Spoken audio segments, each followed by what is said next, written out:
Halo Reach ends with a mission called Lone Wolf. Throughout the story, you, Noble 6, and the rest of Noble Team try helplessly to stop the Covenant, a galaxy-wide alien force, from taking over your planet.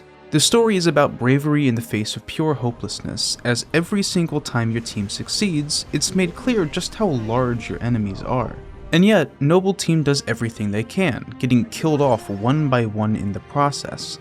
The final main mission of the story has you and Emil trying to get the last ship off the planet, the Pillar of Autumn, but once he gets killed off, you're forced to stay behind to man the guns. And as that ship leaves safely, there's an understanding that no one is coming back for you. Just 5 months before the release of Halo Reach, the servers for Halo 2 were set to be taken down for good by Microsoft. Despite the game being out for nearly 6 years at that point, the community for Halo 2 was still deeply dedicated and was not happy with the news. But on April 15, 2010, the servers for the original Xbox console were going to be shut down for good. But it didn't kick them out immediately. Microsoft gave players the grace of being able to finish their final match. The ship had left, but for some reason, they weren't kicked offline. Lone Wolf is a mission with a single objective: survive. It's not possible. Surrounded by nothing but wasteland, all you can do is live as long as possible, as a seemingly infinite number of Covenant forces wipe every sign of life from the planet. Players have tried, desperately, to find some kind of secret ending if they just lived long enough, some miracle to come for them. If they survive for an hour, or a day, or a week, or a month, but there is truly nothing left. All you can do is watch Noble 6 die at the hands of the enemy, after sending the last ship that sets off the rest of the series.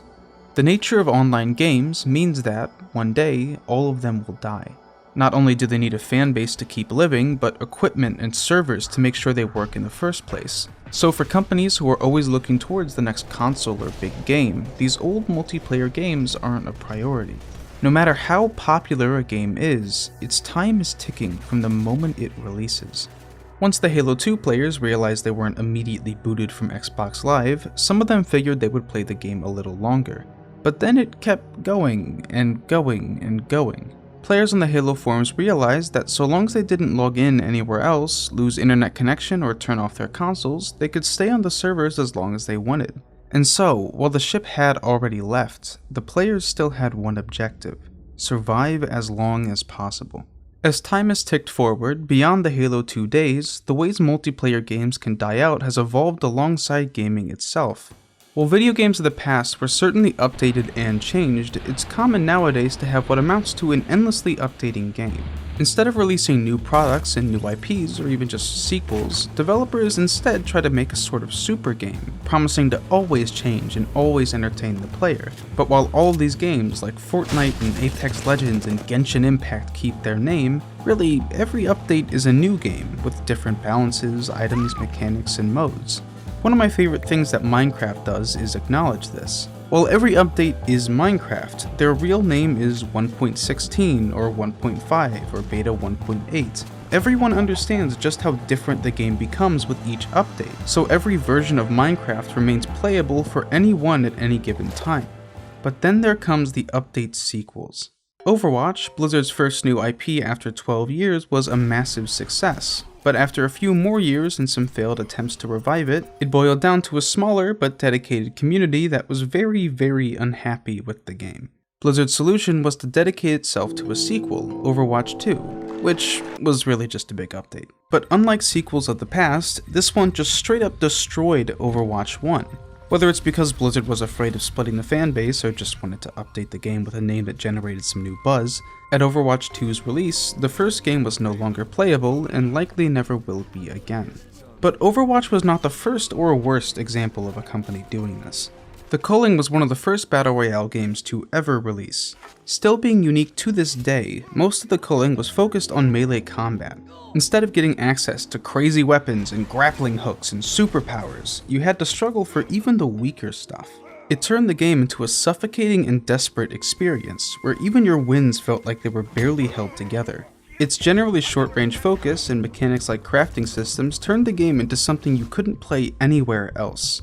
After the release of PUBG though, the Culling lost the majority of its fanbase. As much as I and some more dedicated gamers like the brutality of the Culling, the gunplay and big moments in PUBG made the Culling look like a slog in comparison, because it kinda was. And in the wake of the newer, more profitable and fun battle royales, the developers of The Culling decided to try and copy that formula. The Culling 2 released to, less than critical acclaim, peaking at an inspirational 250 players 1 hour after the game released. By day 2, there was absolutely nobody playing the game. It was clearly just a rip-off of PUBG gameplay, and a particularly boring and bad one at that, managing to both fail to get new fans and alienating their old ones. 2 or 3 total games of The Culling 2 were ever played, and even worse, the developers shut down the servers for the first game, hoping for the sequel's viral success. The failure of The Culling 2 was so bad that nowadays both games have been taken off of Steam entirely and can never be played again. The list of games killed off by companies who no longer want to support them is nearly endless, but the most interesting ones to me are the games that were executed in the prime of their life. At Gamescom 2014, Konami announced something odd. They were launching the world's first playable teaser, one for the next Silent Hill game. Simply called PT with a mysterious thumbnail depicting the woods, it was a game that seemingly had nothing to do with Silent Hill. It was a horror puzzle game that took place entirely within a single hallway, one that repeated endlessly as the player learned more and more about the people inside this house. The puzzles were so obscure that just getting to the end of the game was an internet-wide collaboration, and to this day, some things like the true solution to the final puzzle aren't known for sure to be right. But it isn't entirely because the puzzles are hard.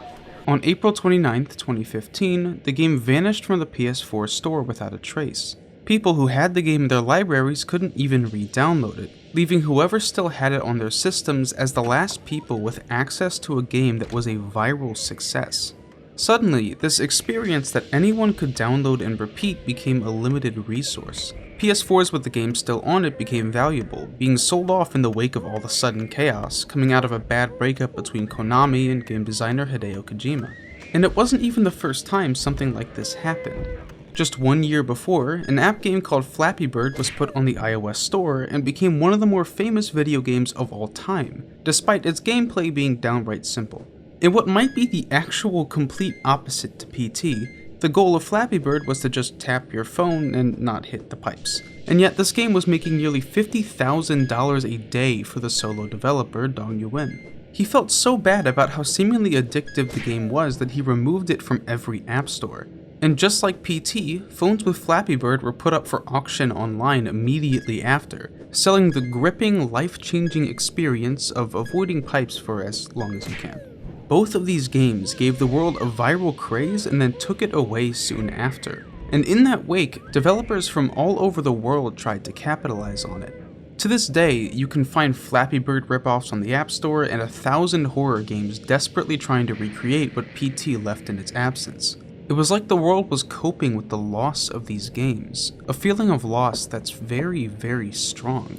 We're used to video games being something we can always access, a place where we can relive our other lives in this other world, exploring a game to its full extent. Video games give us a place that we have control over, and that control is something comforting to people. But some games refuse to give that to you. One chance is a Flash game. You play as a scientist working in a lab dedicated to curing cancer, and one day you come across the discovery of a lifetime. Called E48K15, your lab's cure is designed to eradicate any and all cancer cells in the body, but after it gets released, you discover something. It doesn't just eradicate cancer cells, it destroys every single cell of every living being. You're given 6 days. In that time, you can choose to go to work, spend time with your family, or do any number of other things.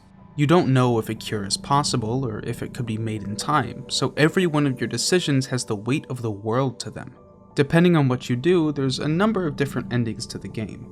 You can die with your family, spending your final days with the ones you love. You can work every single day and on the final one find the cure but see your wife die in front of you. You can flop around, be indecisive, and die in your lab. But at the end of it, if you try to start again, try to see what happened if you just did this or that, if there was some better ending, some worse ending, some way to save everything.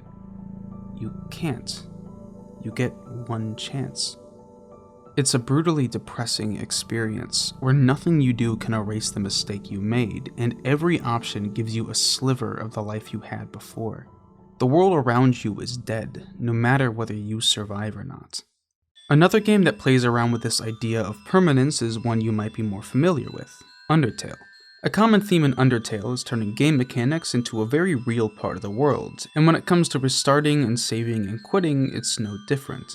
Imbued with the power of determination, your character is essentially the god of the underground, being able to explore every single option you feel like without consequences. Or almost without consequences. In the True Pacifist run, we learn about Flowey, a flower injected with determination, the power to save and quit. After discovering these powers, he used it to save everyone, to become everyone's friends, but once he got bored, he started messing with people, trying new things over and over again until the only thing left was to kill everyone. As the player, we go through the exact same path, turning these people we cared deeply about and saw as friends into puppets for our entertainment, killing everything just to see what happens. And the game refuses to let you forget that you did this. After decimating the entire underground systematically and slowly, you meet a character you've never seen before, not in any other route through the game, Kara. Kara is the manifestation of power, of the rush you get from every level up, everything you steal, every person you kill. Kara is the thing that compels us to see what happens. And at the end of the genocide run, we're no longer in control of it. In their first and final speech, they tell us, "Now we have reached the absolute. There is nothing left for us here. Let us erase this pointless world and move on to the next. If you refuse, you get jump scared." But that's not all that happens. If you were to come back to the game and redo the True Pacifist run, everything would be as normal up until the very last moments of the game, where, as you sleep in your bed,